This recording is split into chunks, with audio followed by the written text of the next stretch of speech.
Halo teman-teman semuanya, welcome back to my channel Insight Belajar Ridana. Masih kita membahas insight dari buku Anti Malas dan Suka Menunda. Nah, ini adalah episode 6 ya.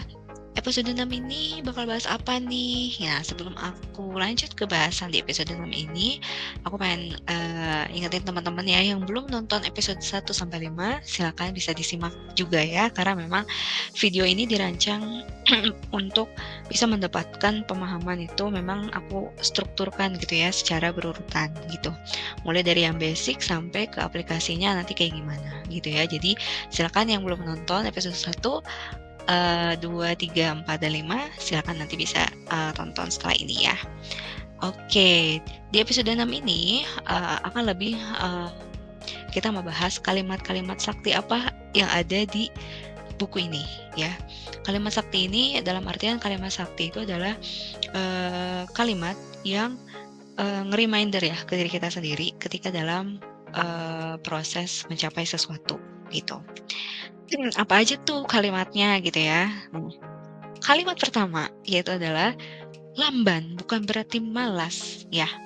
Jadi, kalau misalnya teman-teman lihat gitu ya, kalau ada orang yang mungkin teman-teman melihatnya, wah dia mah, eee, apa namanya, lambat tapi kok bisa bisa kelihatannya lambat gitu ya, kelihatannya lambat tapi kok bisa achieve ya gitu. Nah, jadi apa ya, jadi kalau misalnya ngeliat orang yang lamban itu jangan langsung ngejudge gitu ya, kalau dia tuh lagi males.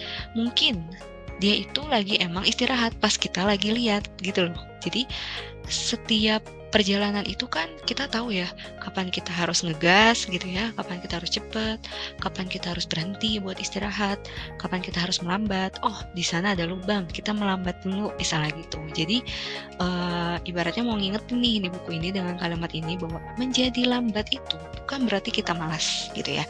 Karena kita tahu, oh kita udah capek nih, istirahat dulu deh. Kalau kita paksain yang ada malah kita mungkin gitu ya, malah jadi sakit. Kalau sakit kita nggak bisa ngapa-ngapain, berarti gitu ya. Jadi hak tubuh juga perlu kita perhatikan gitu ya. Jadi di sini kalimatnya ngena banget sih, lamban bukan berarti malas ya, itu. Nah, kalimat keduanya itu adalah mohon maaf ya teman-teman, video ini diambil ketika aku masih agak-agak batuk, ya mohon maaf atas ketidaknyamanannya. Oke, kita lanjut lagi ya. 3 kalimat sakti. 2 kalimat sakti yang kedua, sorry, adalah, kesuksesan. Selalu ingat gitu ya bahwa kesuksesan dan kegagalan itu selalu beriringan ya.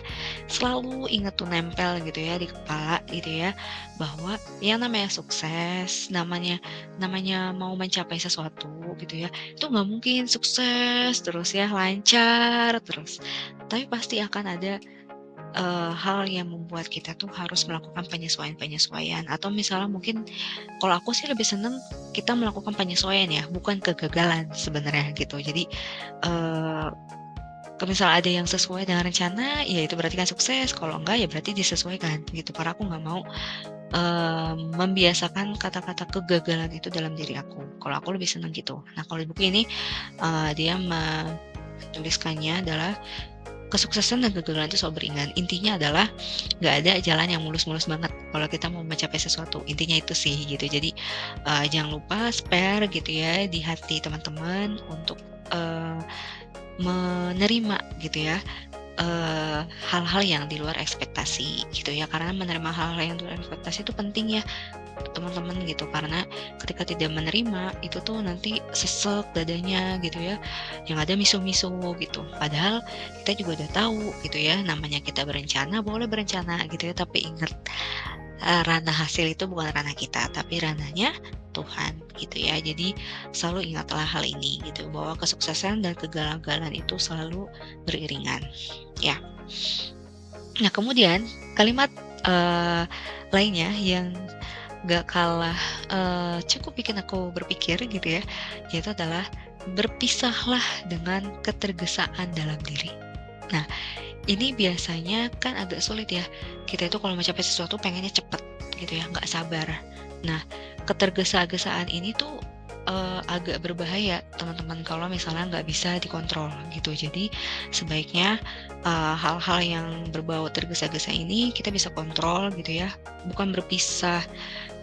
Ya kalau misalnya ada ular terus kita tergesa-gesa itu bagus gitu ya sebagai bentuk, melindungi diri. Nah tapi ketika dalam mau mengupayakan sesuatu, nah ini ketergesaan ini yang perlu, diingat gitu ya bahwa, kalau sering tergesa-gesa itu jadinya, eee, apa ya, bisa merubah, apa ya, hasil ibaratnya bukan merubah hasil ya, rencana yang udah jadinya agak buyar atau apa, penyesuaian gitu ya. Jadi, eee, membiasakan diri untuk menjadi pribadi yang tenang, ibaratnya gitulah. Kalau tenang itu kan kita bisa berpikir secara jernih, kalau secara jernih, berpikirnya secara jernih, kita bisa memutuskan lebih clear gitu, bukan dalam keadaan yang lagi emosi dan lain-lain, seperti itu ya. Jadi 3 kalimat ini aku temukan dan ya ini benar-benar ngerimain aku banget sih gitu. Semoga ini juga jadi insight ya buat teman-teman.